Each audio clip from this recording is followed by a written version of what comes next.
আসসালামু আলাইকুম। রুকসানা রান্নার গল্পে আপনাদের সবাইকে স্বাগত। গরমের এই তপ্ত দুপুরে ডাল ভাতের সাথে যদি থাকে এক বাটি টক ঝাল মিষ্টি কাঁচা আমের খাটা, তাহলে তার কোনো কথাই নেই। জিভে জল আনা সেই দারুণ রেসিপি নিয়ে আজ আমি হাজির হয়েছি। তো চলুন শুরু করা যাক আজকের রান্না। দেখতে পাচ্ছেন এখানে আমি আম কেটে নিয়েছি ধুয়ে পরিষ্কার করে।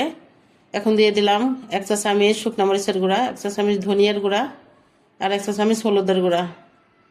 এখন দিয়ে দিচ্ছি স্বাদ মতো লবণ, চেক করে আবার পরে দেব। এখন পানি দিচ্ছি পরিমাণ মতো, আরও একটু পানি দেব আমি। তা এখন রান্নায় বসাবো চুলায়। দেখুন চুলায় বসিয়ে দিয়েছি, এখন ঢেকে রান্না করে নেব। বলক উঠে গেছে, মানে ফুটে উঠেছে। এখন দিয়ে দিব আমি চিনি। আমি এখানে 4 টেবিল চামচ চিনি দিচ্ছি প্রথমে, মিষ্টি চেক করে আবার দিব। এ আম এমনি ভীষণ টক, মিষ্টি হয়তো আরও লাগবে। আমি পরে আরও কিছু চিনি দিয়ে দিচ্ছি। দেখুন আমটা অটোমেটিক একা একাই গলে যাচ্ছে। লম্বাটে কেমন আম যেন, মানে খুব টক। এখন আমি বাগার দিয়ে নেব, একটু তেল দিয়ে দিচ্ছি। দিয়ে দিব 2-3 কোয়া রসুন কুচি করে কেটে। বাগারে রসুনটা দিলে ভালো লাগে। একটু নেড়ে চেড়ে ভেজে নিচ্ছি।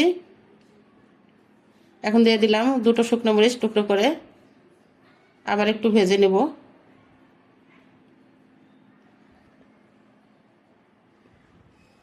আগেকার দিনে ছোট সময় শুনতাম, যখন মেয়ে দেখতে আসতো বরপক্ষ থেকে, জিজ্ঞেস করতো মেয়ে রান্না পারে কিনা।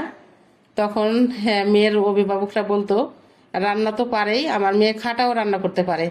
এ কথা কেন বলতো জানি না, এই কথা বলার লজিক কি এখনো আমি বুঝি নাই।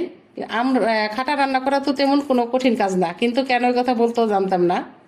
তা আমি কিছু পাঁচফোড়ন দিয়ে আমি আরেকটু নেড়ে চেড়ে নিচ্ছি। এখন দিয়ে দিলাম বাগার। অনেক সুন্দর একটা ঘ্রাণ আসছে। অনেকে আমের খাটা বলে, আমাদের এলাকায় আমের খাটা বলে, অনেকে আমের টক বলে, আর কোন জায়গায় কি বলে জানি না। আমাকে কমেন্ট করে জানাবেন কোন কোন এলাকায় কি নামে ডাকে এটাকে। দেখুন এখন আমি পরিবেশন করে নিচ্ছি। কতটা থকথকে ভাব হয়ে গেছে, মানে ঘনত্ব হয়ে গেছে জুড়াই আরো। এ পর্যায়ে আরো অনেকে পাতলা করে খায়, আমি আর এর চেয়ে পাতলা করিনি।